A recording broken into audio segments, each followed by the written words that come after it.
자, 오늘은 저희들이 봐야 될 그 본문의 말씀은요, 마태복음 5장 7절입니다. 우리 함께 하나님 말씀 봉독하도록 하겠습니다. 자비로운 자들은 복되다. 그들이 자비를 입을 것이기 때문이다. 복되어라 자비를 베푸는 사람들, 그들은 자비를 받으니. Blessed are the merciful, for they will receive mercy. 오늘 저희들이 구절을 보면 오늘 5번째, 그죠? 긍휼히 여기는 자, 여기서는 긍휼히 여기든 하여튼 자비로 해석을 하든 그 본문의 말씀이 오늘 저희들이 주어진 말씀이고요. 긍휼히 여기는 자, 그러니까 복된 하나님의 복된 자들이 그들이 삶을 사는데 이렇게 자비하는 마음, 긍휼히 여기는 마음으로 이 땅을 살게 된다라고 하는 것을 우리에게 얘기하고 있습니다. 그렇게 살게 되면 하나님께서 마지막 때라고 하는 것은 예수님께서 오셔서 완성하시는, 하나님 나라를 완성하시는 그때죠.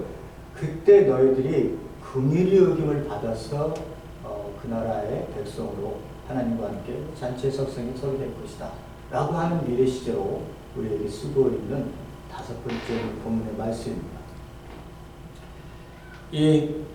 오늘도 보면 구약 그리고 신약 그리고 이제 종말에 예수님께서 완성하신 부분까지 저희들이 보게 될 것인데요.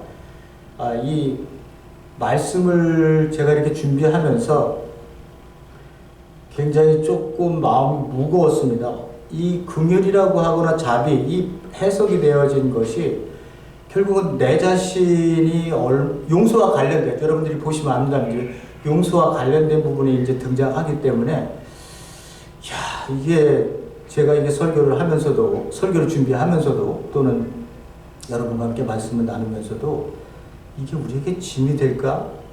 아니면 내가 신앙을 바로 알게 돼서 이것을 넘어갈 수 있는 그러한 예수님께서 말씀하시는 그 짐이 아니라 너희들이 그 안에서 풍요로운 그 그리스도인의 삶의 공동체를 이룰 수 있는 그런 중요한 그러한 말씀의 근거가 될까 여러 가지 우리 생각을 많이 하게 됐습니다. 어쨌든 구약과 신약 그리고 마지막을 보면서 오늘 본문의 말씀을 보도록 하겠습니다.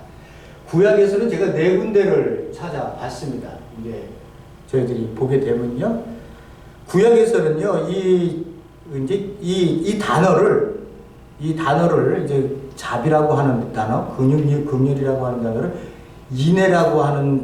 인애라고도 해석도 하고 또 자비라도 해석도 하고 또 긍휼이라고도 해석하고 이렇게 여러 가지로 해석을 했어요. 그러나 단어는 다 같은 단어에서 나온 거예요. 그러니까 다른 단어들이 쓴 것이 아니다라고 생각을 하시고요. 제가 한번 말씀을 드렸습니다만 헬라 문화가 이제 그리스가 정복을 하잖아요. 그리스가 이제 페르시아를 무너뜨리고 그리스가 알렉산더 대왕이 점령을 해서 나중에 알렉산더가 일찍 죽잖아요. 그리고 난 다음에 나라가 나눠지는데 그때 이스라엘을 다스렸었던 BC 한 300년경에 프톨레미라고 하는 왕조가 있고요. 그 왕이 이집트 남쪽을 다스리고 있었는데 그분이 굉장히 전 세계의 책들을 모두 자기의 지하 창고를 만들어서 모든 책들을 이렇게 모아두게 됩니다. 모아둬서 그거를 어떻게 해요?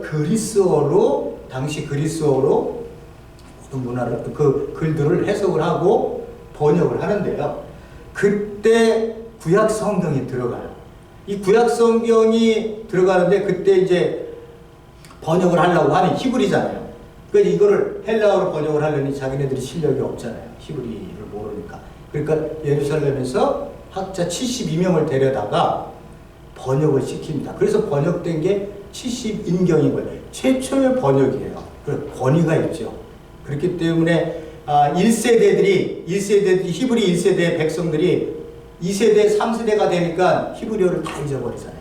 문화는 그리스 문화, 헬레니즘으로 다 덮여버렸고 하니까 이 사람들에게 이 성경을 읽을 수 있는, 구약을 읽을 수 있는 이 중요한 번역본이 등장하는 게 70인경입니다. 72명이 가서 번역을 했다고 하는데 72역이라는 말로 우리에게는 전해지고 있습니다. 최초의 번역이에요. 번역도요, 단어를 쓴 단어들요, 헬라어 단어도 이게 시장을 통해서 모든 사람들이 서로 간에 알 수 있는 아주 저급의 언어로 번역을 합니다. 그 고위층들이 쓰는 그러한 헬라어가 아니라, 그래서 모든 사람들이, 히브리 백성들뿐만 아니라 그 성경에 대해서, 구약의 성경에 대해서 몰랐던 사람들까지도 이제 글을 읽을 수 있는 헬라어 번역이 등장을 했는데, 근데 저희들이 보게 되는 이 헬라어에서 이 잡이라고 하는 단어가 한 30회 정도 나오는데요. 25회가 하나님에 대해서 묘사할 때, 그러니까 하나님을 우리 인간이 또는 하나님 그 말씀을 주실 때 내가 어떤 분이고 어떤 사람이다라고 하는 것을 그 백성들이 묘사할 때 이 자비하신 하나님, 용서하시는 하나님, 긍휼이 많으신 하나님, 인애하신 하나님, 이런 식으로 25회나 쓰고 있습니다. 압도적으로 많이 쓰이고 있는 이 단어와 관련 있는 그러한 관계를 맺고 있는 것은 하나님이세요. 하나님. 근데 이 하나님은 꼭 어떤 관계, 이 얘기를 하실 때 관계가 자기를 부추려내는, 오늘 본문의 말씀 보면 자비한 자에게는 자비하심으로, 긍휼히 여기는, 자비한 긍휼히 여기는 자는 긍휼히 여김을 받을 것이다 라고 두 단어 같이 이렇게 나오는 것처럼 여기 자비한 자에게는 자비하심으로 나타내고 완전한 자에게는 주의 완전하심으로 나타내신다. 이 다윗이 자기가 그 원수들로부터 고통을 당하고 있을 때 하나님이 이렇게 건져내시거든요. 구출해내시거든요. 이때 썼던 얘기가 이 자비하신 자에게는 자비하심으로 나타낸다라고 하는 이 시편 18편 25편의 말씀입니다. 느헤미야 9장 17절에 가면요, 주께서 저희 가운데 행하신 기사를 생각지 아니하고 목을 굳게 하여 패역하여 스스로 한 두목을 세우고 종이 되었던 땅으로 돌아가고자 하였으나, 이게 뭐예요? 광야에 있었을 때 불평불명을 하면서 다시 돌아가는 게 낫겠어, 여기서 고생하느니 그냥 우리 거기서 종으로 있을 때는 먹을 거라도 풍부했잖아 라고 하니까 이 사람들이 마음이 패역해갖고 그 지도자들을 거스리고 하나님을 신기를 불편하게 만들었었던 이런 그 회상을 느헤미야가 합니다. 느헤미야가. 그러면서 오직 주는 사유 용서하시는 하나님이시라, 은혜로우시며 긍휼히 여기시며 더디도 하시며 인자가 풍부함으로 저희를 버리지 아니하였나이다. 느헤미야가 하나님께 대해서 이 패역한 백성들이 당신께 이렇게 패역한 모습으로 당신께 나타났지만 당신은 우리를 여기 보면 용서하시고 은혜로우시고 그리고 우리를 긍휼히 불쌍히 여겼다는 거예요. 불쌍히 여기고 노를 더디하시고 인자가 풍부하셔서 저희를 버리지 아니하셨다. 이렇게 얘기를 하고 있습니다. 호세아서 6장 6절이요. 굉장히 중요합니다. 이 부분이 계속 예수님께서 제가 찾는 그 신학에서 두 번이나 등장하는데, 나는 인애를 원하고, 인애, 자비를 원한다는 거죠. 제사를 원치 아니하며 번제보다 하나님 아는 것을 원하노라, 이렇게 얘기를 하고 있습니다. 호세아서 시대의 그 백성들이 우상 숭배에 빠져서 이 예배라고 하는 것이 드려지고 있고 공동체 안에서의 성전에서의 그 제사가 드려지고 있는데, 이 사람들 안에 이 마음 속에 뭐가 없어요? 인애하는 긍휼, 자비가 없어요. 그렇게 드려지는 예배가 하나님께는 얼마나 역겨웠겠어요. 역겨울 수밖에 없죠. 우리도 이렇게 지금 이렇게 모여 있는데 우리 가운데 사랑이 없어. 우리 가운데 어떤 당신을 향한 내 마음의 소통이나 대화나 용납함이나 무엇을 얘기해도 받아들일 수 있는 그런 여건이 우리 가운데 조성되어 있지도 않아요. 그런데 나는 나로, 너는 너로 그냥 각자 예배만 드려. 하나님 받으시겠어요? 우리가 앞에 교제를 나눴습니다만 안녕히 잘 계셨냐고, 감사하다고 이렇게 얘기를 하면서 나누는 이 모든 것들이, 이 마음들이 그리스도 안에서 우리가 하나된 형제로 우리의 마음들을 내어놓고 있는 거거든요. 형식적으로 아유 예 알겠습니다, 아유 감사합니다 이렇게 뭐 하시겠습니까 여러분? 그러지 않잖아요. 일주일 만에 만났으니 얼마나 반가워요? 형제들 자매들 보니. 그래 우리가 이런 예배를 드릴 수 있는 마음이 있는 거지. 그 마음이 없는 예배 하나님 안 받으시고, 그 마음이 없는 이 제사 번제를 드리고 있는 당시 그 호세아 시대의 예언자 시대의 그 북이스라엘의 백성들, 하나님이 좀 받기 어렵다. 그러니까 하나님은 어떻게 해요? 하나님께서 뭐라고 말씀하세요? 나는 자비를 원하고, 자비를 니네들이 나한테 자비를 하는 게 아니라 니네들 간에 자비가 있어서 내가 너희들을 이 땅에 하나님의 백성으로 선택한 이유를 너희들 좀 그 안에서 풍요롭게 서로 간의 공동체로 서로 알아가고 기뻐하고 즐거워하고 때로는 울고 웃고 할 수 있는 자리를 너희들이 만들어야 된다라고 하는 것을 얘기를 예수님께서 말씀을 하고, 아니 하나님께서 말씀을 하고 계시는 거예요. 그리고 뭐라 그래요? 하나님 아는 것을 원한다. 하나님을 안다면 너희들이 자비 없는 제사, 자비 없는 번제는 드리지 않을 거라는 거예요. 그러니까 형식이 완전히 본질을 잡아먹고 있는 상황이에요. 본질을 잡아먹고 있는 상황이에요.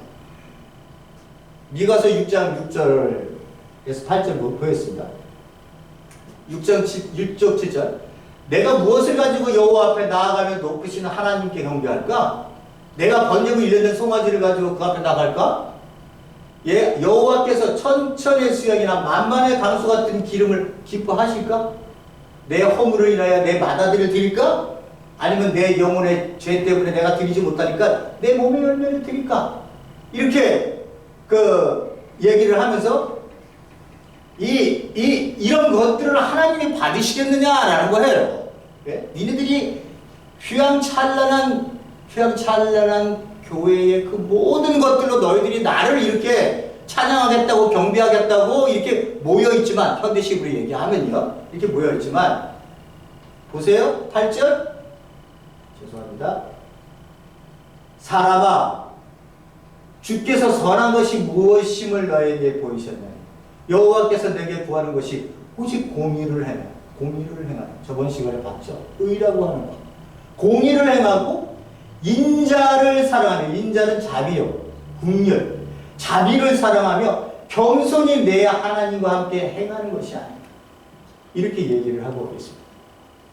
그러니까 십자가 높이 세우려고 하지 말고 너희들 간에, 내 옆에 예배 드리는 사람이 누군지도 모르고, 내 옆에 있는 사람이 뭐를 아파하는지도 모르고, 내 옆에 있는 사람이 지금 어떤 상황에 처해 있는지도 모르고, 너는 너로 나는 나로 이렇게 뭐 뭉텅이 앉아갖고 오케스트라 틀어놓고 뭐 이렇게 하면서 뭐 뭐든 좋아요. 어떤 장비로 하나님을 찬양한다는 좋지만, 공의와 자비가 빠진, 공의와 인의가 너희들 간에 빠진 상황에서 너희 드리는 예배는 다 헛것이라는 거야. 이렇게 많은 것으로 인간이 상상할 수 없을 만큼 천천의 수양이나 만만의 강 같은 기름으로 너희들이 하나님께 기름을 태워도 나 하나도 흠량 안 해. 맞지도 않을 거야. 귀엽줄이 난다. 나중에 이렇게 말씀하시잖아요. 내 마당 밟지 마. 문 닫아버려. 이렇게 얘기하시죠. 우리는 성경을 읽을 때 그냥 읽으니까 이렇게 있지만, 하나님이 얼마나 마음이 화가 나셨으면 그렇게 하시겠어요. 그러면서 뭐라 그래요? 객과 고아와 가부가 너희들 가운데 울고 있는데 니네들 한 번이라도 니네 돌아봤어? 공동체를 항상 얘기하세요. 내 형제자매가 울고 있을 때 너 들여다봤니? 기억 없는 사람들이 길거리에 떠돌아다니는 거 봤어? 너희 그거 보고도 예배 드릴 마음이 들어? 이렇게 얘기하는 거 아니에요? 문 닫아버리라고. 이사야 한번 읽어보시기 바랍니다. 자, 이렇게 결론적으로 얘기하면 구약에서는, 그러니까 자비의 원천이신 하나님께서 긍휼을 가지고 우리 가운데 오셔서 긍휼하심을 나타내고, 그 긍휼하심을 받은 우리가 어떻게 그 긍휼을 나타내면서 형제들과 함께 사는 거예요. 그거를 하나님께서는 원하셨어요, 구약에서. 그러니까는 내가 긍휼하니, 하나님께서 내가 긍휼하니 너희도 그 긍휼에 그 은혜를 입었으니 너희도 긍휼을 네 백성들에게 베풀고 함께 공동체 생활을 해라. 그 하나님도 요구를, 백성들 요구를 하고 계시는 거예요. 이게 안 들어지면 그들은 그 모든 하는 제사, 의식, 그리고 예배 의식, 이 모든 것들이 다 하나님께 바쳐질 수 있는 것들이 아니라는 겁니다. 자, 신학에 들어와서는요, 예수님의 가르침을 먼저 보도록 하겠습니다. 예수님 자체는, 예수님은요, 여러분들이 잘 아시다시피, 예수님은 긍휼 자체이신 분이기 때문에, 어떤 사람들이 와도 예수님께서 그들 모두를 품어주셨습니다. 그들이 요구하는 것들을 모두 약하고, 병들고, 그리고 배고픈 것, 이런 것들을 오는 자들에게 모든 것들을 이렇게, 예수님께서 하셨던 부분들은 여러분들이 알고 있으니까 제가 그 부분은 찾지 않고요. 예수님께서 우리에게 가지고 있었던 그 긍휼함, 자비함이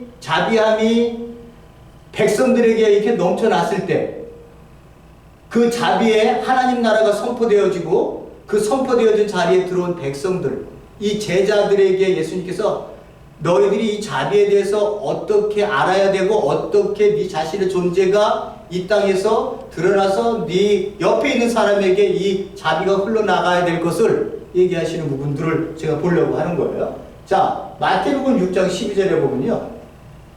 마태복음 6장 12절에 보면 우리가 죄 지은 사람을 용서하여 준 것 같이 우리 죄를 용서하여 주옵시고, 이 주기도문에서 나오는 말씀이죠. 여기 보니까 타인에 대한 용서를 너희들이 해야 한다 라고 하는 것을 첫 번째 가르쳐 주고 있습니다.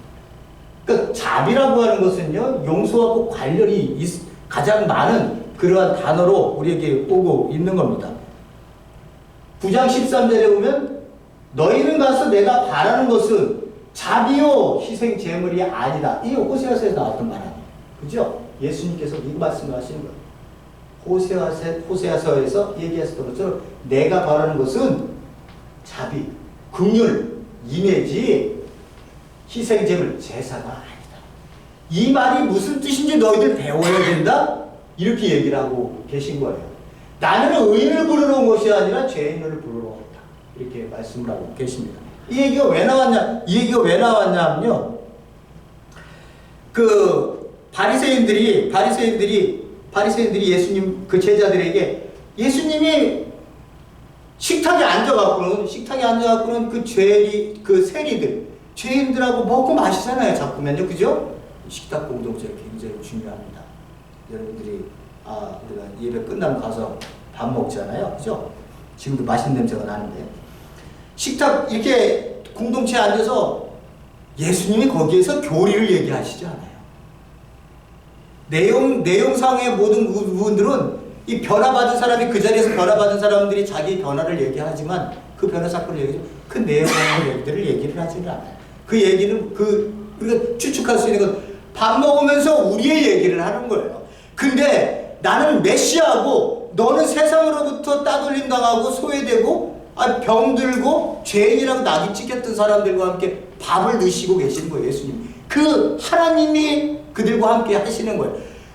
그걸 도저히 못 보는 사람들이 있어요. 이걸 도저히 기억질러서 못 보는 사람들이 누구냐? 종교 지도자들이에요.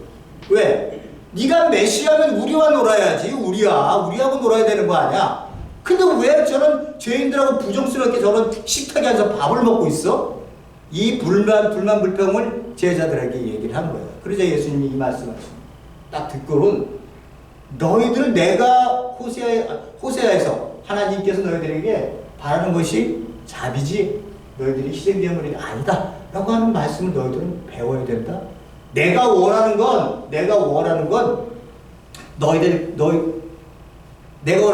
종교 지도자로 네가 서 있다면 너는 죄인들을 심판의 대상으로 생각하지 말고 긍휼한 마음으로 죄인을 품어야 될 대상으로 삼아야 된다고 하는 걸 예수님께서 말씀하고 계시는 거예요. 예수님의 말씀이 여러분들의 마음에 와 닿습니까? 좀 가면 조금 이제 힘든 얘기가 또 나올 수도 있습니다. 마태복음 12장 7절 똑같은 자비를 원하고 제사를 원치 않는다. 예수님께서 또 그렇게 말씀하세요. 그 호세아서 말씀이라고 그랬죠? 그 뜻이 무슨 뜻인지를 알았다면 너희가 죄 없는 사람을 정죄하지 않았을 거예요.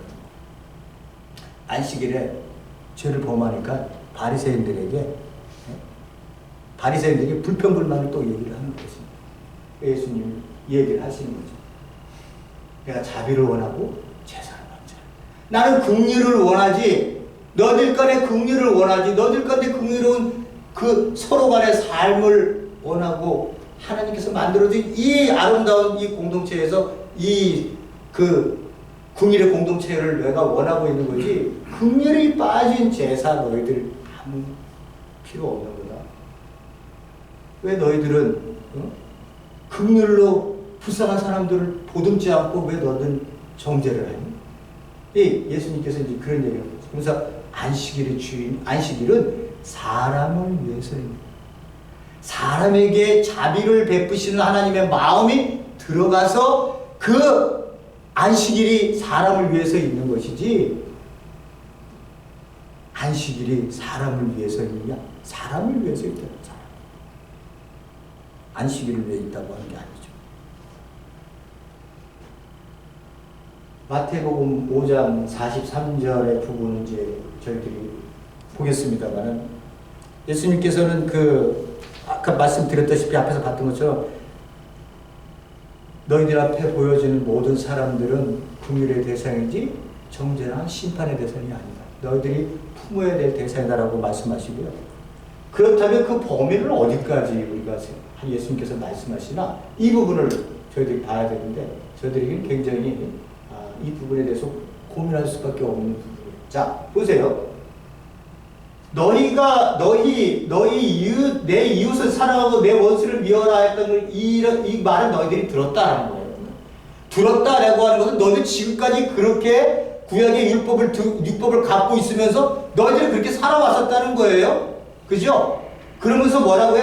그러나 나는 너희에게 말한다. 메시아인 예수가 새로운 하나님의 나라의 백성, 하나님 나라를 시작하는데, 내가 왕으로서 너희들에게 내가 얘기를 하겠다는 거예요. 너의 원수를 사랑하고 너 박해하는 사람을 위하여 기도하라. 원수를 사랑해. 그리고 너를 박해하는 사람을 위하여 기도해라. 굉장히 우리에게, 그러니까 보세요. 이게 구약 속에서 주어진 율법과 함께 그들이 행했었던 것인데, 여기서 자기들이 행하면 어떻게 해요? 내가 정한 이웃만 사랑하고 원수를 미워하면 난 지킨 거예요. 그게 의로 드러낸 거 아니에요? 그걸 의로 하나님 앞에 나 지켰어요. 이렇게 얘기했더니 예수님께서 저번 주에 얘기한 것처럼, 너 율법과 바리새인과 율법의 의로는 어디에? 의로는 하나님 나라에 결단코 들어갈 수 없다고 얘기를 하고 있어요. 그러니까 요렇게 해서는 요 율법에 요렇게 이 사랑하고 원수를 미워했다, 이거로는 안 된다는 거예요. 그러면 더 높은 의 아니에요? 더 나은 의가 있어야 우리가 하나님 나라에 들어갈 수 있다는 겁니다. 그게 뭐예요? 원수를 사랑하고 박해하는 사람을 위하여 기도하라는 거예요. 근데 그렇게 해야만이 하늘에 계신 너희 아버지의 자녀가 될 것이다. 아버지께서는 악한 사람이나 선한 사람에게나 똑같이 해를 떠오르게 하고 의로운 사람에게나 불의한 사람에게나 똑같이 비를 주신다. 너희가 너희를 사랑하는 사람의 사랑은 무슨 상을 받겠냐? 셈도 그렇게 한다 이거예요.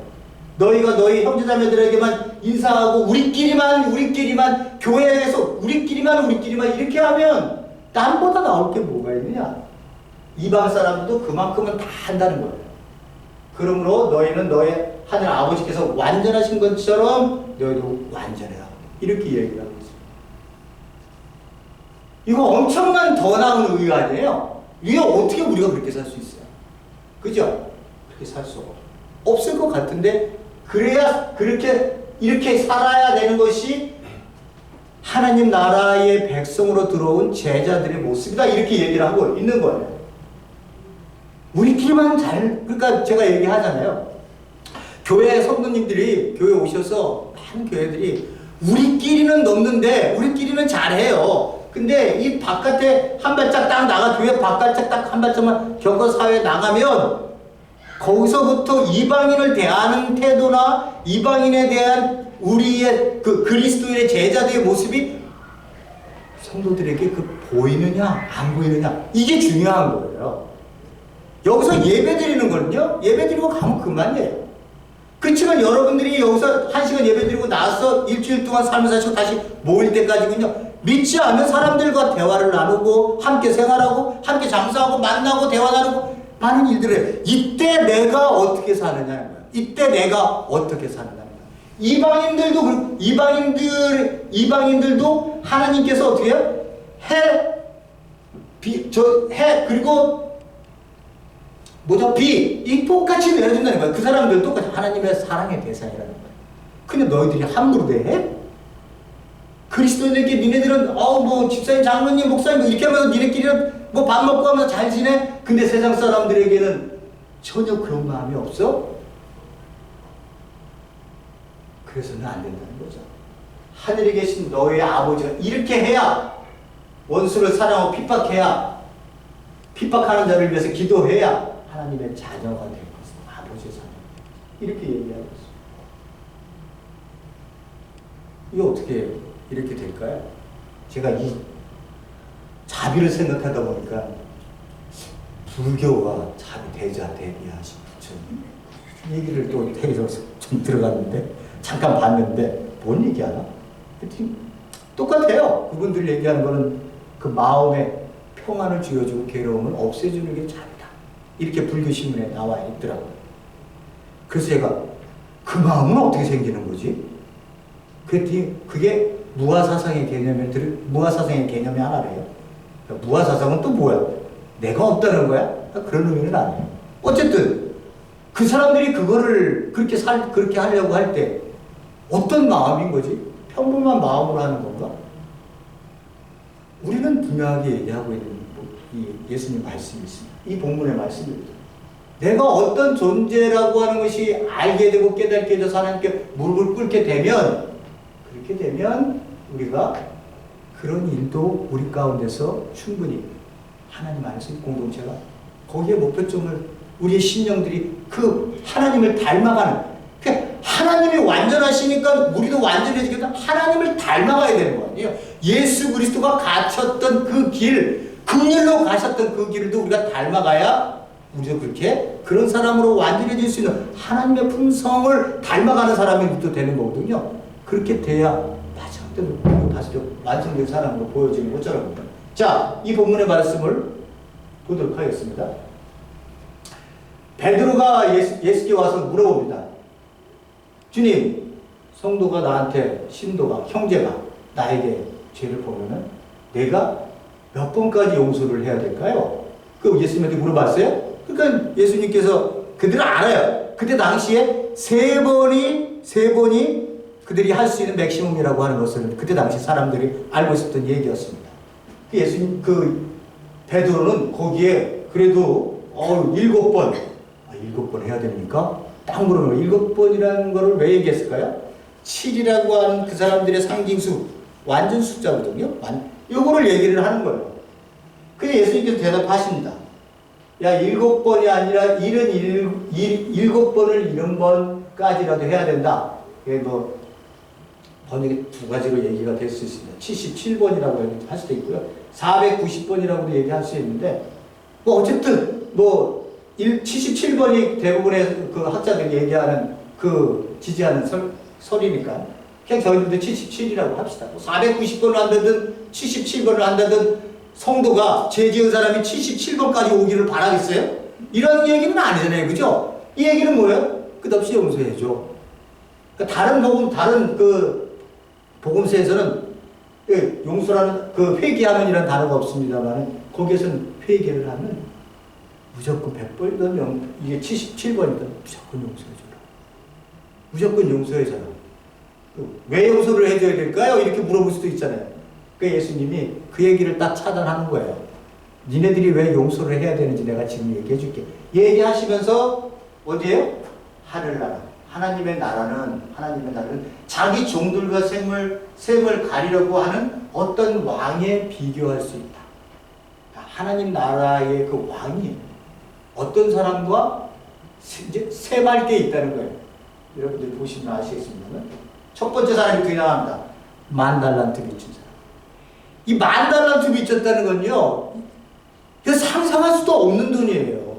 10,000달란트가 우리가 애들이 이렇게 모여서 집에 뭐 학생들이나 그 유치원 애들이 이렇게 교회에서 달란트 시장한다 그러면 너 1달란트 줄게 저거 뭐 떡볶이 줘. 2달란트 저거 훔쳐 줘. 이렇게 얘기하는데 이 달란트는요. 그러니까는 그 이스라엘이 세 구역으로 이렇게 나눠졌을 때요. 이 윗지역이 제일 많이 부자였어요. 그 세금을 많이 걷었거든요. 그때 300달란트, 400달란트가 1년의 수입이었대요. 그 풍부한 그 지역에서요. 이 사람은 얼마예요? 10,000달란트. 7조 원이 넘는 돈이에요. 갚을 수 있어요? 없어요? 왕은 이미 갚을 수 없다는 걸 알아요. 그러니까 보세요. 종이 앞에 끌려왔습니다. 10,000달란트. 빚 갚을 길이 없어요, 이 사람은. 주인은 뭐라고 얘기하냐? 너 몸, 너 처 자식, 너 가지고 있는 모든 것 다 팔아 갚어. 이렇게 얘기합니다. 그랬더니 종이 엎드려서 무릎을 꿇고 애원하기를 참아주십시오. 다 갚겠습니다. 못 갚아요. 못 갚아요, 이 사람은 평생. 근데 그 무릎 꿇고 자기를 살려달라고 애원하고 있는 이 사람에 대해서 그 왕의 마음이 움직인 거예요. 네? 마음이 왕이 움직여서 가볍게 여겨서 긍휼히 여겼다는 거예요. 긍휼히 여기서는 그를 놓아주고 빚을 삭혀줬다. 빚을 탕감해줬다. 얼마나 기뻤겠어요. 평생 갚을 수 없는 돈이거든요. 근데 이 사람들은 그렇지 않으면 자기 몸뚱아리 아니라 다 노예로 들어가는 거예요. 네. 그것을 면제해줬으니 왕한테 얼마나 감사하겠어요.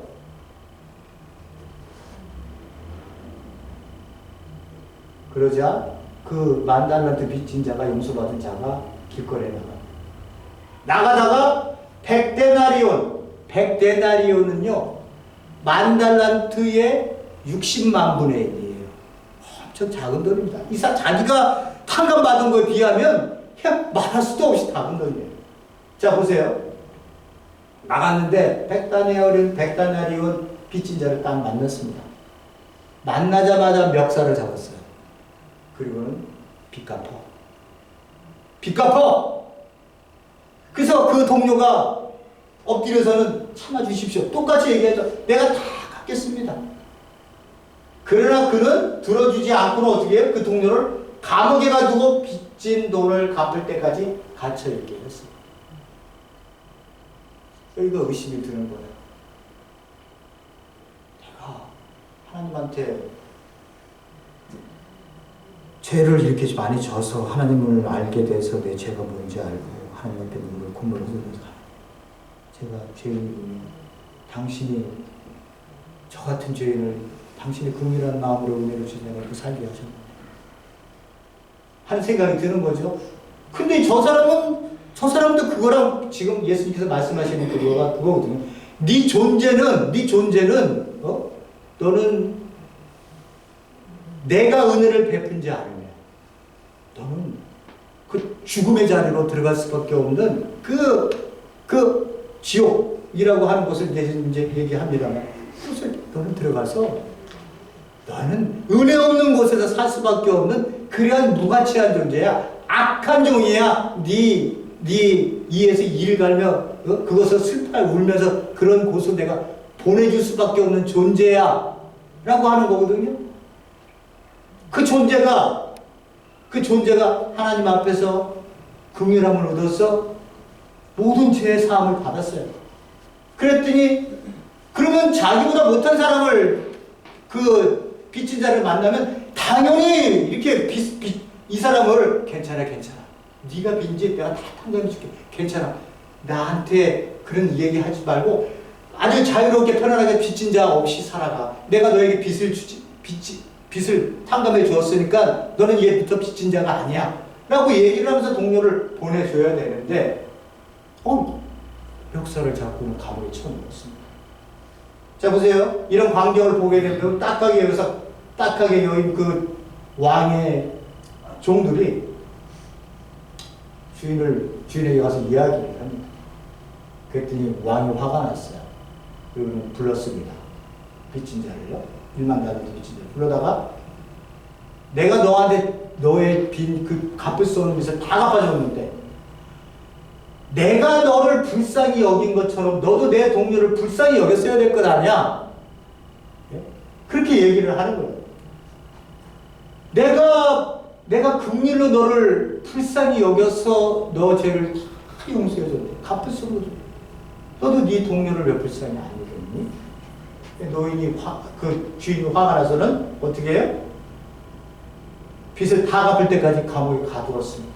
그리고서 결론입니다. 35절 너희가 각각 중심으로 너희 형제나 자매를 용서하지 아니하면 하늘에 계신 너 아버지께서도 너희들을 이같이 하시고 아버지도 용서하지 않으시고 하나님이 나를 만나셨을 때 내가 눈물 흘리면서 하나님께 회개를 해요. 하나님 잘못했습니다. 제가 엎드려서 제가 잘못했습니다. 이렇게 얘기했어요. 그랬는데 수직으로 관계에서는 잘 맺어졌다고 생각했는데 수평 관계에 사람을 만나니까 못 참는 거예요. 이게 내가 중심으로 하나님의 중심에서 나온 긍휼을 받아들여서 은혜의 그 자리에 있는 사람인가를 의심하게 하는 거예요. 여러분들 이거 잘 생각하셔야 됩니다. 보세요. 하나님과 나의 관계는요. 내가 맺었어요. 내가 어떠한 죄를 지더라도 이제 하나님을 만나서 새롭게 태어났어요. 그렇게 여기는 거예요. 근데 사람을 만났는데 사람과의 관계는 그렇게 안 돼요. 구원받은 사람입니까? 하나님을 만나서 하나님께서 우리가 앞에서 봤다시피 어떻게 타인의 너를 용서해야 되는 존재거든요. 내가 너를 용서해야지. 수직의 관계는 이루어졌다고 얘기하면서 수평의 관계가 이루어지지 않았다는 거예요. 이 관계가 한국 교회를 엄청 힘들게 합니다. 이게 잘못 들어가고요. 잘못 들어가고 구원이라고 하는 것이 티켓만 받으면 하나님과의 나의 관계라고만 생각해요. 이웃을 안 돌보는 거예요. 이웃이 어떻게 되든 간에 상관이 없는 거예요. 이러니까 세상 사람들이 교회 사람들에게 안 좋은 얘기를 하는 거죠. 여러분 이거 한번 제가 4분짜리 영상인데요. 한번 보실 수 있길 바랍니다. 잘 나타내는 얘기인데요. 여기 지금 잠깐만 놓쳐주세요. 전도연이 나오고 여기 감옥에 있는 사람 있죠. 전도연이 이거 미랑이라는 영화인데 전도연이 아들이 하나 있어요. 남편 없이 아들이 하나 있는데 그야말로 자기한테는 생명과 같은 존재죠. 생명과 같은 존재예요. 근데 이 범인이 이 교도소 안에 있는 사람이 돈 많은지 알고 애를 납치해갖고 결국은 죽였습니다. 그러면 잡혔어요. 그러니 이 엄마의 마음은 찢어지는 거예요. 죽고 싶은 거예요. 용서가 안 돼요, 이 범인이. 용서가 안 돼요. 괴로워합니다. 근데 주위 사람들이, 교회 다니는 사람들이 교회 나가서 그 사람을 용서하라. 계속 그러니까 전도연이 교회를 나가게 됩니다. 교회 나가서요, 열심히 하나님을 부르짖고 하나님께 그 노방전도까지 하면서 길거리 노방전도 하면서 엄청난 그 하나님께 대한 그 사랑을 받았다고 생각하고 그 열심히 이 사람을 용서할 수 있는 마음이 내 안에 들 때까지 신앙생활을 아주 열심히 모든 사람들이 칭찬하죠. 옆에 있는 모든 사람들 정말 하나님의 힘은 대단하다고 저렇게 분노에 차인 사람을 용서할 수 있는 마음으로 갖게 했다고 이렇게 하고 있는데 이 전도연이 이제 내가 그 사람을 만나서 범인을 만나서 용서해야지 라고 하는 말을 하려고 지금 교도소에 와 있는 거예요. 여러분 이 배경 속에서 이 사람들의 심리들 잘 보시기 바랍니다. 얼굴이 좋네요, 생각보다. 죄송합니다. 아니에요, 건강해야죠. 아무리 큰 죄를 지은 죄인이라도 하나님은 건강을 주시잖아요.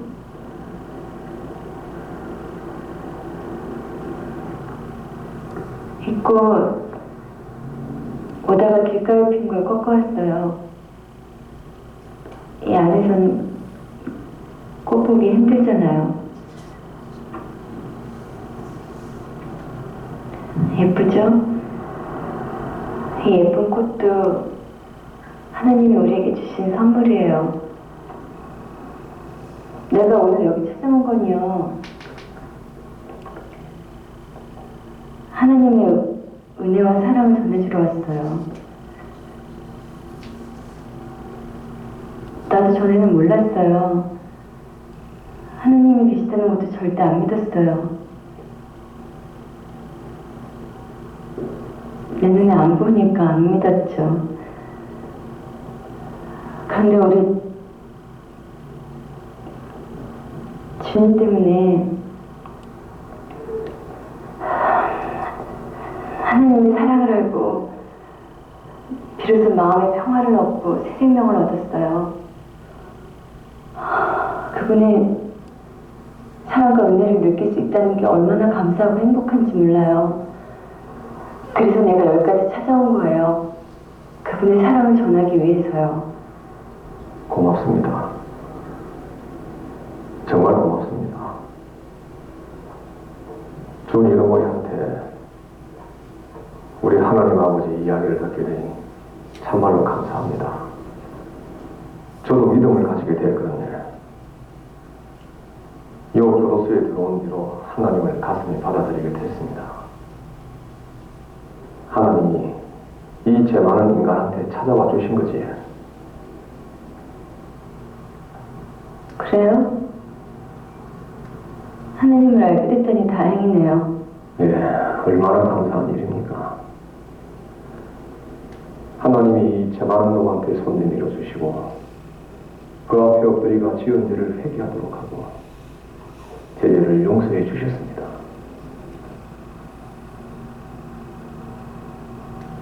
하나님이 죄를 용서해 주셨다고요? 예, 눈물로 회개하고 용서받았습니다. 그러고 나서부터 마음의 평화를 얻었습니다. 아침에 일어나자마자 기도하고 하루하루가 얼마나 감사한지 모릅니다. 하나님한테 회개하고 용서받으니 이래 편합니다, 내 마음이. 요새는 기도로 눈 뜨고 기도로 눈 감습니다. 주의 어머니를 위해서도 항상 기도합니다. 죽을 때까지 할 겁니다. 그런데 앉아 이래 직접 만나고 보니 하나님이 역시 제 기도를 들어주시는 것 같습니다. 솔직히 나 걱정 좀 했었는데 잘 됐습니다. 처음에 딱 들어오는데 얼굴이 뻔하게 너무 얼굴이 좋아 보이니까 야, 교도소 들어왔는데 개인 친구는 얼굴이 너무 좋아진다. 난 속으로 그런 생각했는데 알고 보니 그 친구가 하나님 믿게 됐답니다. 하나님 믿고 구원받으면서 그리 많이 편해졌다는 거예요. 그러고 나서는 뭐 하나님 얘기만 하고 있어서 그 친구가 보고 싶은데 하나님 힘이 무슨 있었대요. 하나님 힘이 있었어요. 그러니까 내가 여기 참다.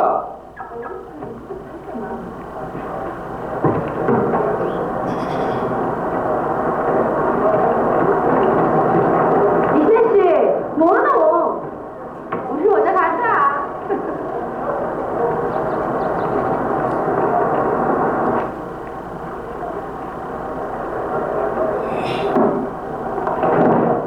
신혜씨! 왜 어디 가노? 신혜씨!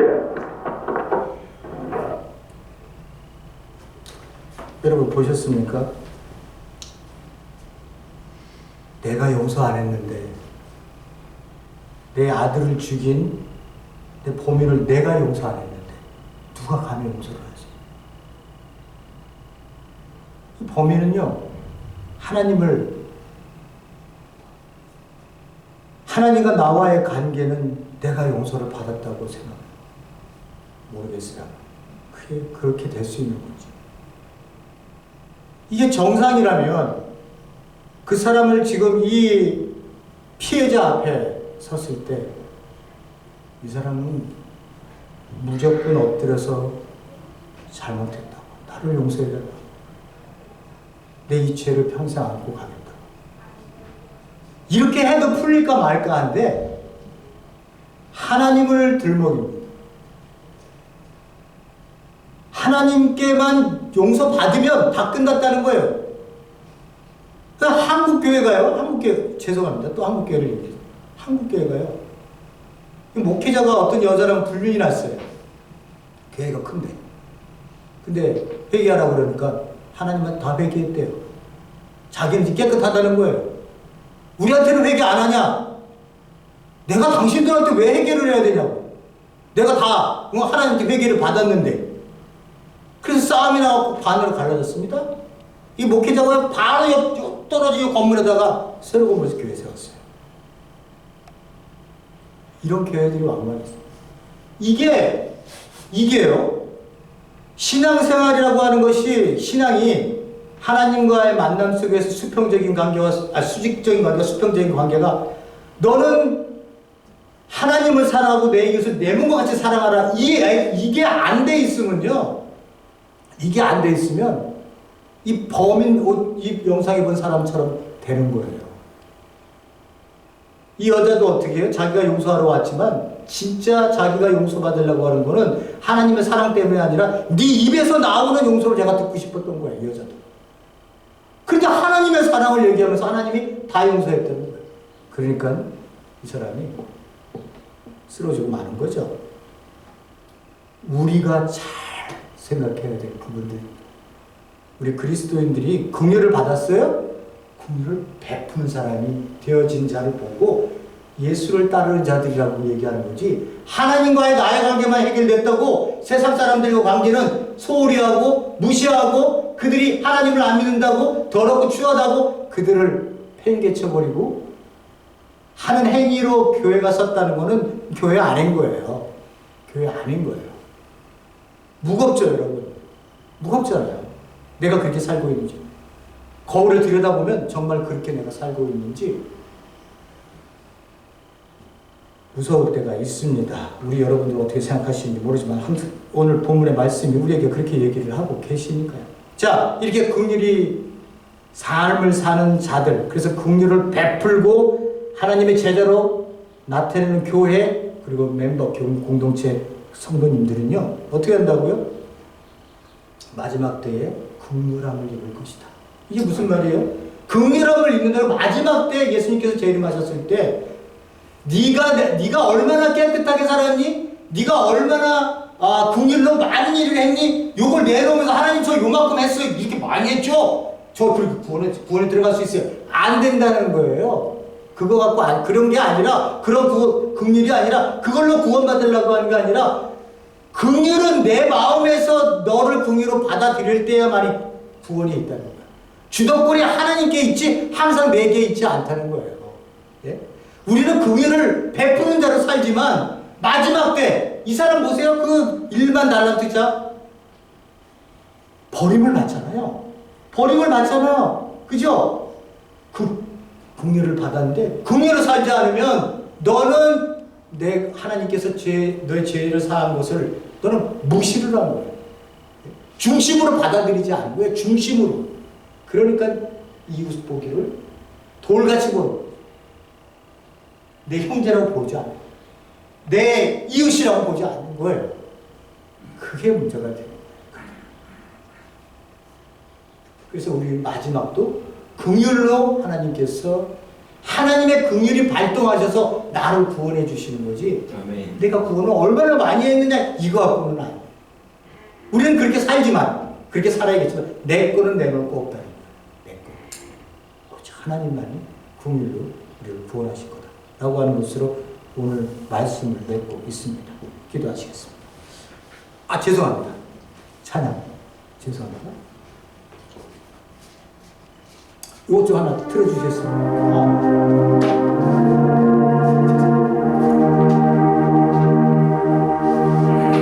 뇌성마비를 앓고 있는 분이 이제 찬양하시고 주위의 분들이 도우셔서 함께하는 찬양입니다. 우리가 좀 깊이 있게 말씀을 받아 찬양을 들을 수 있도록.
지금은 우리 주 예수 그리스도의 은혜와 하나님 아버지의 극진하신 사랑하심과 성령님의 감화감동 역사 충만하심, 힘들고 외롭고 더디더라도 예수 그리스도를 따라가려고 하는 우리 사랑하는 성도님들을 머리 위로 교회 위에 지금으로부터 영원토록 함께 계실지어다.